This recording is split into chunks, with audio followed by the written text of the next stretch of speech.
Bendiga, buenos días. Buenos días. Verdades bíblicas, lo que Dios habla a través de su palabra. Búsquenos por ahí en YouTube, Verdades Bíblicas, Rafa Garibay.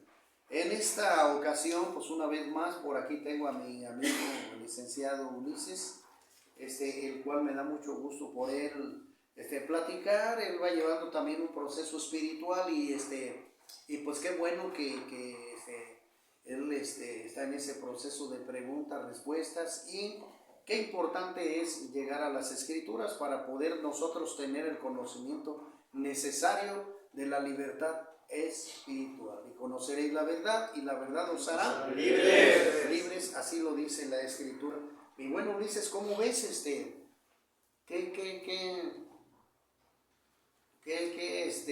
¿Qué tema tocamos? Sí, ¿de qué te gustaría que hablásemos o qué ves tú? Pues yo creo que hay mucha inquietud, mucha duda en un tema que ya inclusive hemos tocado alguna vez, de que la iglesia católica realmente no es de Cristo. Sí, yo creo que eso es así como que sí, es algo que impactante, ¿no? Impactante. Sí, así te lo digo con toda honestidad, ¿no? Te quedó así esa pequeña duda. Grande. ¿Por qué la iglesia católica no es de Cristo? Perfecto, muy buena pregunta, y esto claramente que es importante para las personas que nos ven, y claramente que pues va a ser una bomba para muchísima gente, porque a veces no nos llevan a la hoguera, mano, porque es un tema muy fuerte, pero bueno. Dice la escritura, voy a empezar con una cita, Juan capítulo 8, versículo 30, 31 y 32, la base, primeramente la base, el argumento bíblico.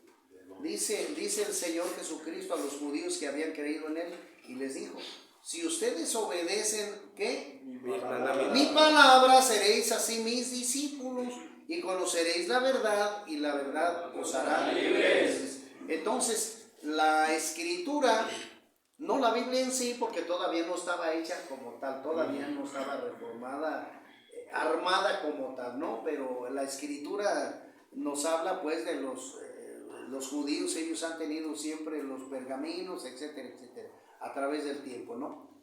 Entonces, el Señor Jesucristo aquí nos manda decir, o nos dice abiertamente, que tenemos que depender de las escrituras. Porque en las escrituras vamos a encontrar la respuesta correcta a toda duda que tengamos. La escritura, la palabra de Dios. También en el Éxodo 20, Ulises, vemos nosotros los llamados mandamientos de Dios que se les entregan a Moisés, ¿no? Entonces, importante, porque dentro de esos mandamientos, dentro de esa enseñanza que Dios le deja a Moisés, pues es para que el pueblo judío viva ordenadamente de acuerdo a la voluntad de Dios. Pero para desarrollar rápidamente este tema también tengo que tomar otra cita más para que esta sea el mediador en la escritura bíblica. Esta se encuentra en Gálatas capítulo 1, versículo del 6 al 9.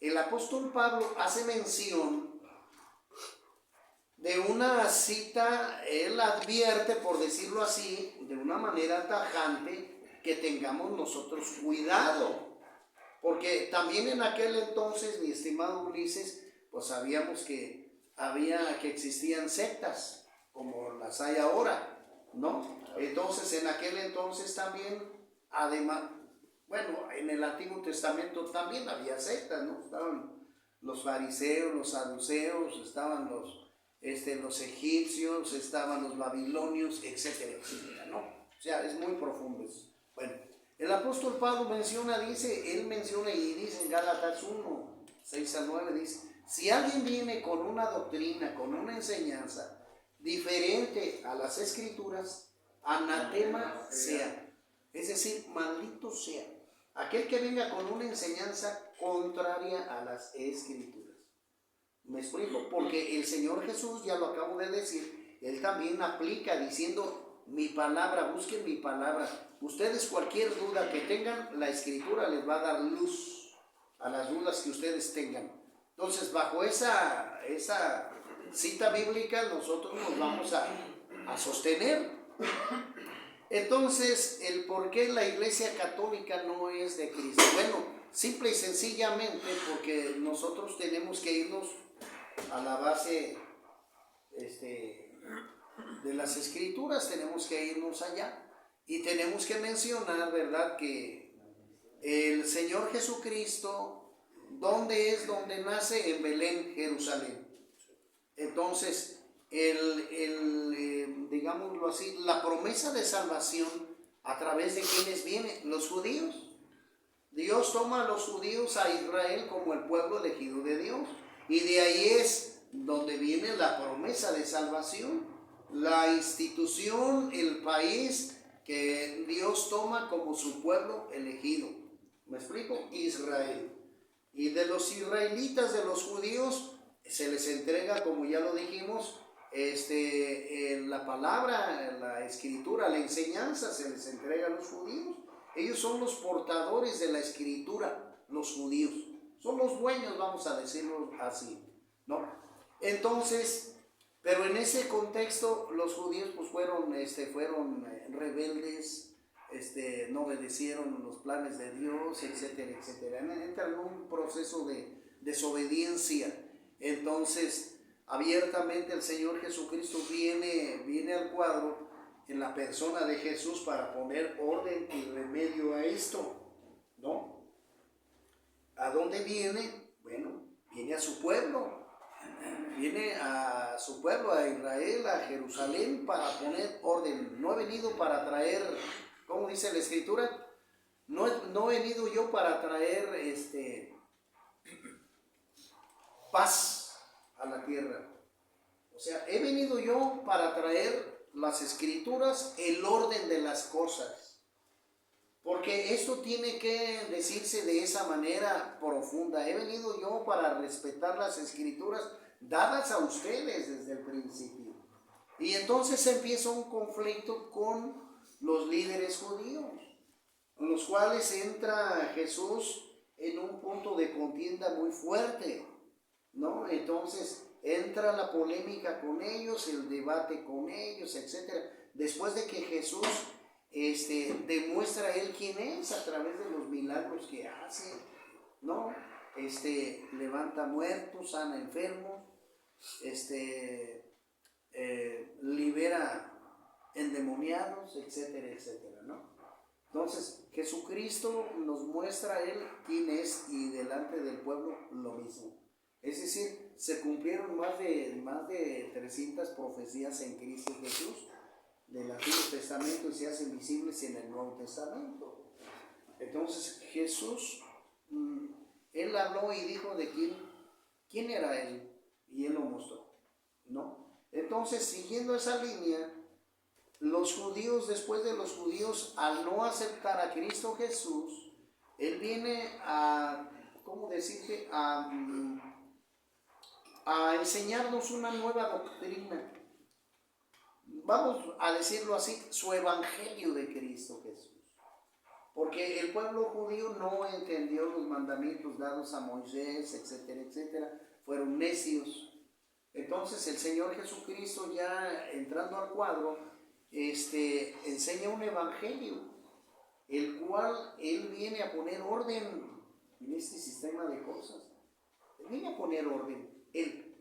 Pero ¿de dónde viene la línea? De los judíos. Sí. De los judíos es donde vemos nosotros que viene la enseñanza correcta, la línea espiritual de los judíos. Entonces vemos nosotros en Juan 1, 9, 10 y 11, a los suyos vino, pero los suyos ¿qué? No le recibieron. No le recibieron, le dieron la espalda. Ese es el punto. Más a los que le reciban, a los que crean en su nombre, les dio el derecho de ser hijos de Dios. Llamados hijos de Dios. Llamados hijos de Dios. Amén, es correcto. Entonces, el Señor Jesucristo está poniendo aquí una normativa importante para todo el mundo. Es decir, aquel que quiera ser hijo de Dios lo tiene que demostrar a través de los hechos. ¿Me explico? Nos tenemos nosotros que sujetar al Evangelio de Jesús para poder nosotros no ganarnos, porque ¿cómo decirte? El mandamiento de salvación es para todo el mundo, Juan 3:16, para que todo aquel que en Jesucristo crea no se pierda, mas tenga vida eterna. Entonces, mensaje de salvación es para todo el mundo, pero Ulises, no todos van a querer. Como lo vemos nosotros con los judíos, lo rechazaron a él, no creyeron. Entra la envidia, entra el proceso de los líderes judíos, la soberbia, ¿verdad? Porque en primer lugar no quieren que les tumbe la chamba, coloquialmente por decirlo así. Entonces, cuando el Señor Jesucristo resucita, ¿verdad?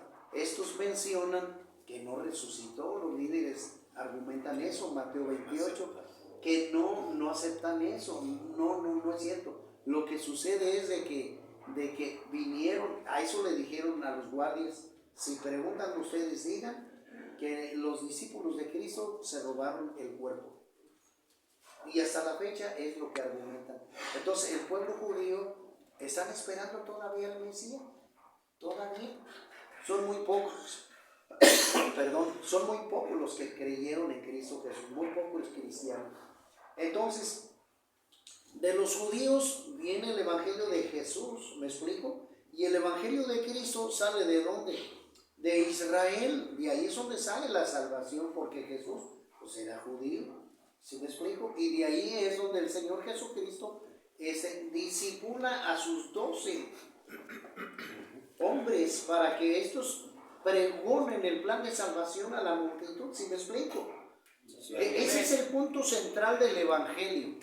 Es Israel el que pregona las buenas nuevas a través de esos 12 menos 1 que Judas, pues tú sabes, ¿no?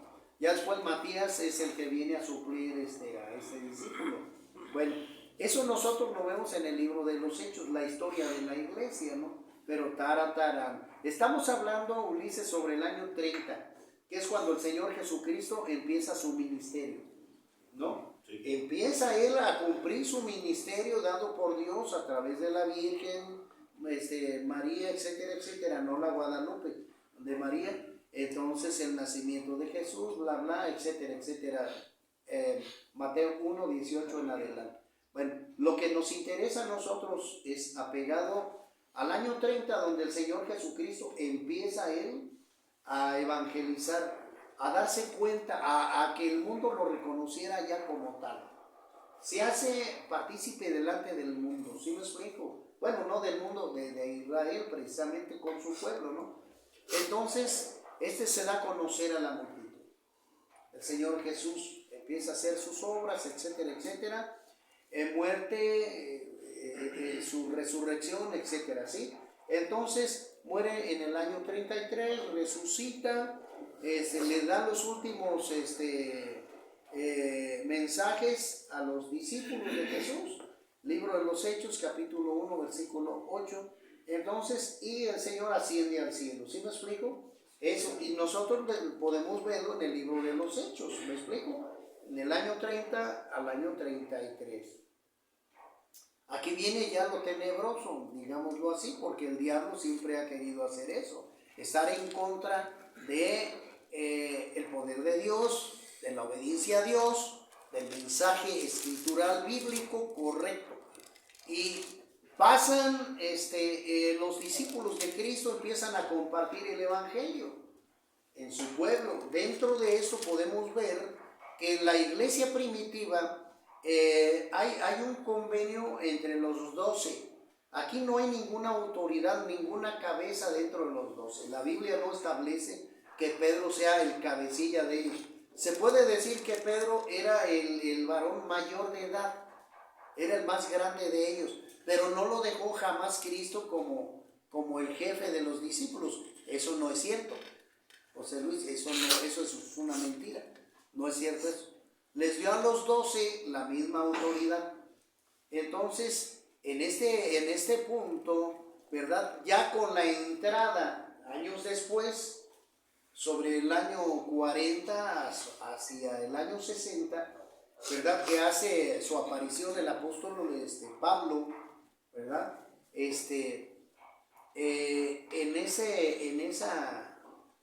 ese diálogo que tiene la iglesia primitiva, deciden que Pedro, como lo dice Jesús, también Jesús lo da a notar a la iglesia.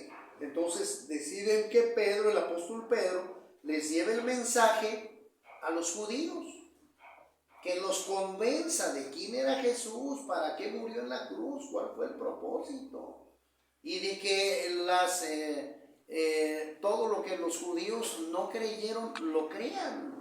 Los milagros que fueron verídicos, ¿me explico, Ulises? Entonces, el apóstol Pedro fue el comisionado para que él compartiera el mensaje a los judíos. Y que a través de el mensaje, la aparición que tuvo el apóstol Pablo, a él se le dio la encomienda al apóstol Pablo de compartir el mensaje ¿a quién? Al pueblo no judío, a los gentiles, por decirlo así, pues, coloquialmente, o sea, para todo el mundo, a los no convertidos, a los no judíos. Entonces, Pablo es comisionado para que lleve el mensaje a los no convertidos, no a los no judíos, al pueblo gentil. Y Pablo empieza a establecer inclusive las primeras iglesias sobre el año 40-60, ¿sí? En Jerusalén y sobre el Asia Menor. Pablo empieza a levantar las iglesias que inclusive nosotros vemos en el libro de las Escrituras, el libro de los Hechos de los Apóstoles. ¿Sí me explico? Nosotros lo vemos.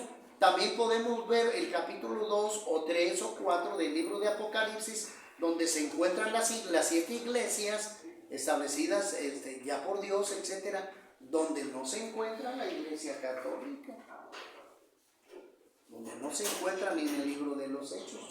Entonces estoy hablando sobre el año 40-60, donde el apóstol Pablo las edifica, las establece esas iglesias en Jerusalén y Asia Menor. ¿Sí me explico? Entonces, la palabra de Dios se sigue esparciendo, pero ahí va.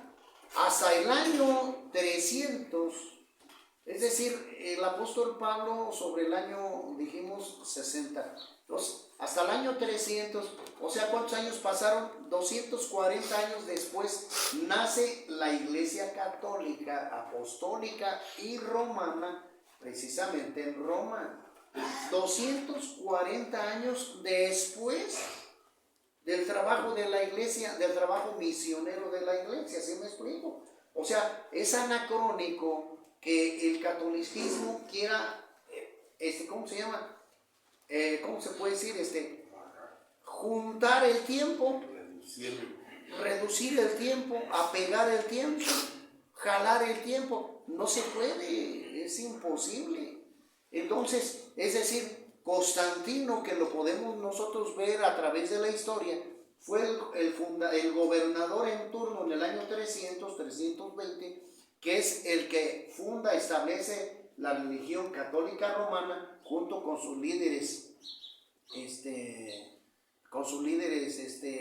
políticos, digámoslo así, ¿no? Él arma un argumento allí, porque Roma, ¿quién era en ese entonces, Ulises? Pues un gran imperio, como lo fue el babilónico, como lo fue el de Grecia, ¿verdad? Etcétera, etcétera. El egipcio, porque acuérdese que también el pueblo judío fue esclavo de los egipcios, ¿sí me explico? Con los faraones, acuérdese que fue sacado del pueblo de Egipto, el pueblo judío, ¿no? Por Moisés. Bueno, entonces, el último de los 4, que es lo que nos habla también la esfinge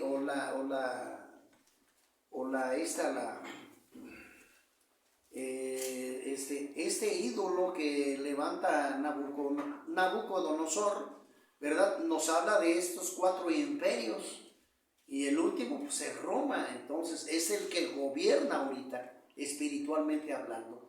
Entonces esta imagen, este ídolo establecido por Nabucodonosor, entonces viene a darnos señal de eso. Entonces, porque ahorita gobierna el imperio romano espiritualmente. Entonces Constantino arma su religión en Roma junto con sus líderes paganos, idólatras, porque Roma, debes de saber que siempre fue un imperio idólatra. Ellos tenían sus dioses, inclusive ellos eran adoradores del sol, de la luna, las estrellas, etcétera, etcétera, etcétera. O sea, debemos de entender y saber esto a través de las escrituras, señores, no nomás es cosa de decir que se convirtieron.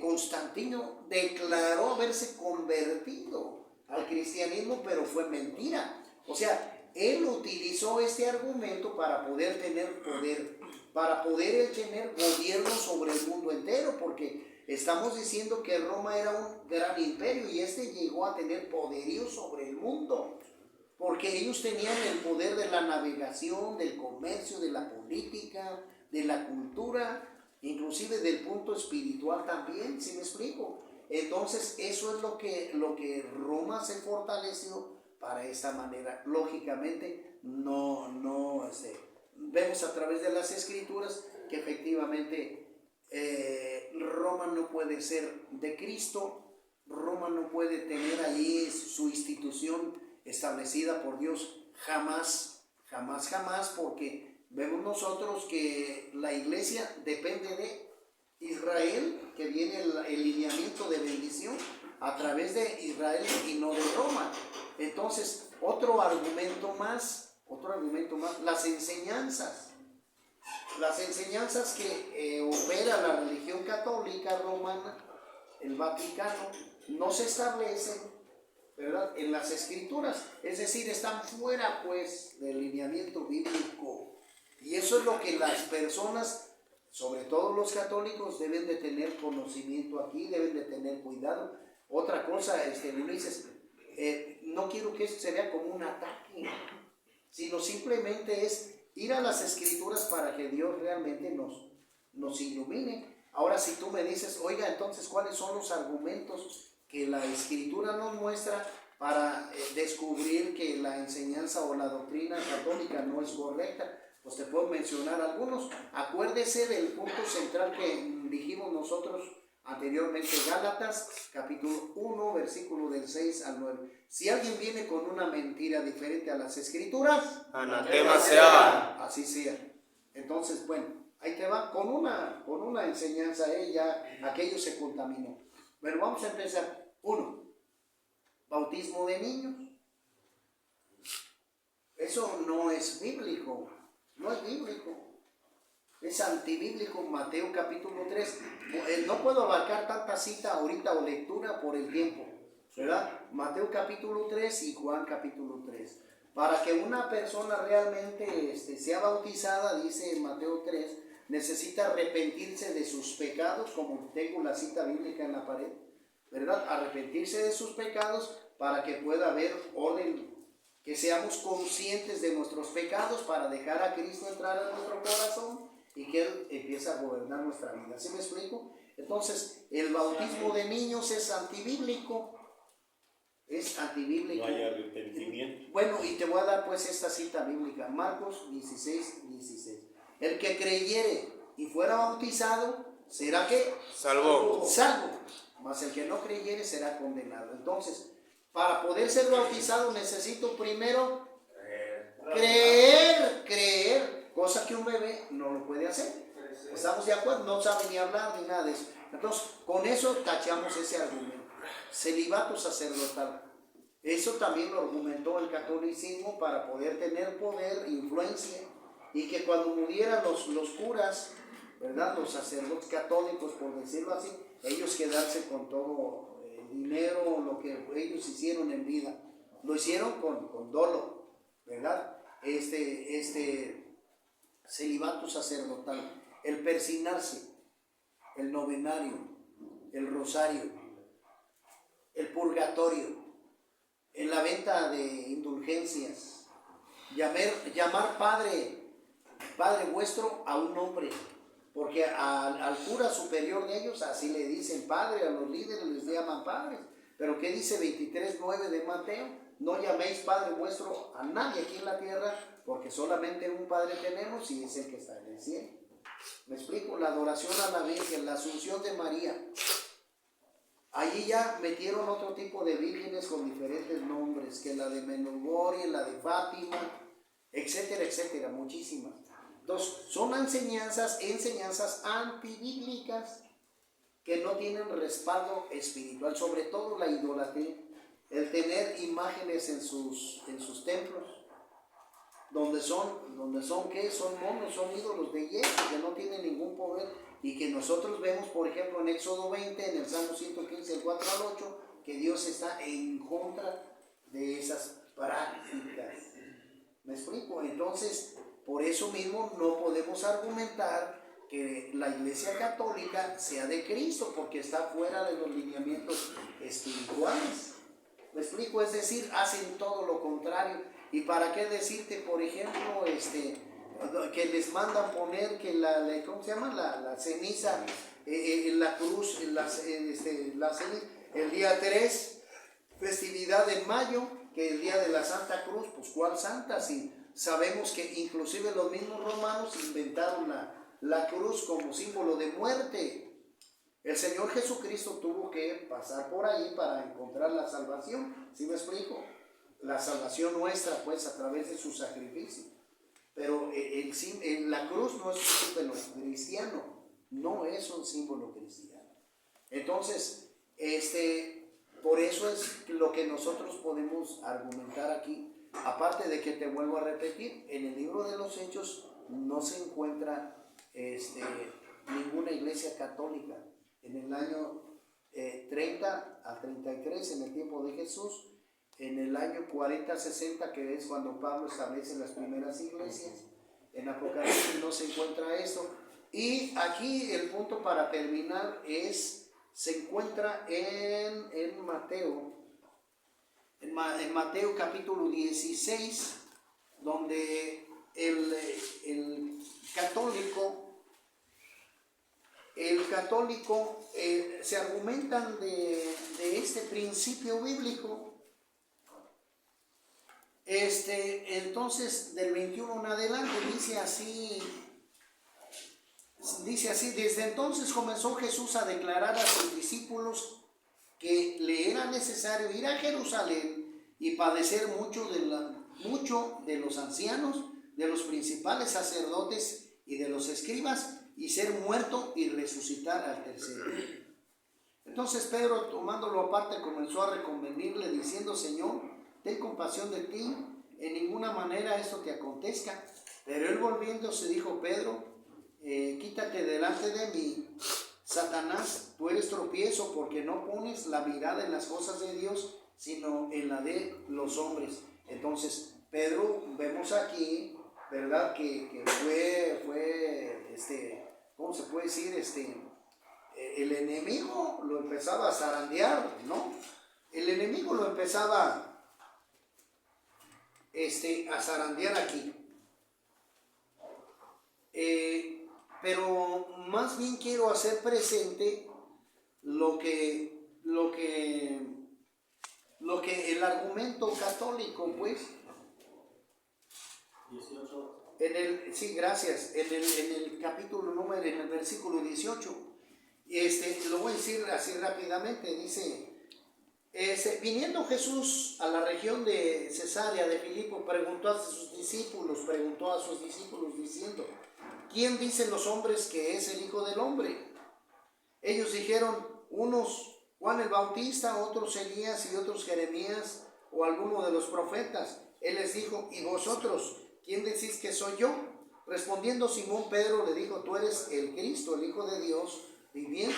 Entonces le respondió Jesús: bienaventurado eres, Simón, hijo de Jonás, porque no te lo reveló carne ni sangre, sino mi Padre que está en los cielos. Y yo también te digo que tú eres Pedro, y sobre esta roca edificaré mi iglesia, y las puertas del Hades no prevalecerán contra ella.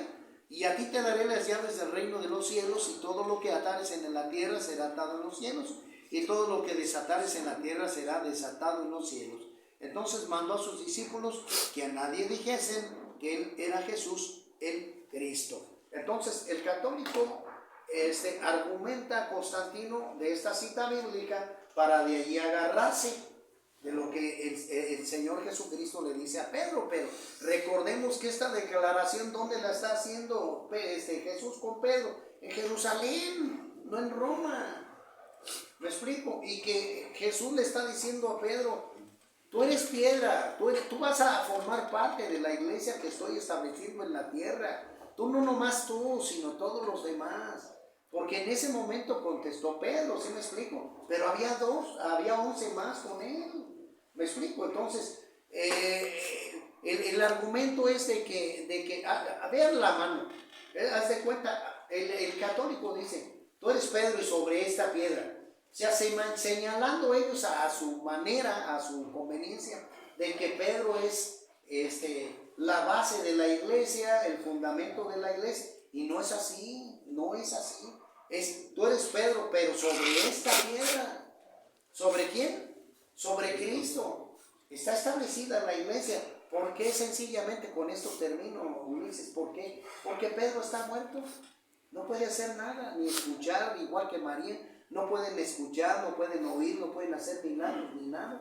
El único que impera es claramente Cristo Jesús, pero para esto dejó al Espíritu Santo, ¿verdad? El poder del Espíritu Santo es sobre aquellos que están depositando su fe en Él. ¿Sí me explico?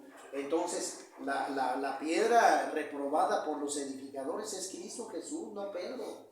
Entonces, no puede haber una basílica de San Pedro en Roma, porque Pedro nunca estuvo en Roma. Fue Pablo el que les llevó la carta. Por eso, si usted busca quiénes les compartieron a los romanos, pues Pablo. Pablo fue el que compartió a los romanos, no Pedro. Entonces, ese argumento ha subsistido por miles de años, más de 2000 años. Entonces, ahí está la mentira. Aparte, la enseñanza religiosa católica, que la primera comunión, que es antibíblico todo eso. Entonces, debemos ir a las Escrituras y basarnos sobre las Escrituras para encontrar la salvación. Que Dios los guarde, Dios bendiga, y pues está muy largo el tema, pero ojalá que esto les ayude algo.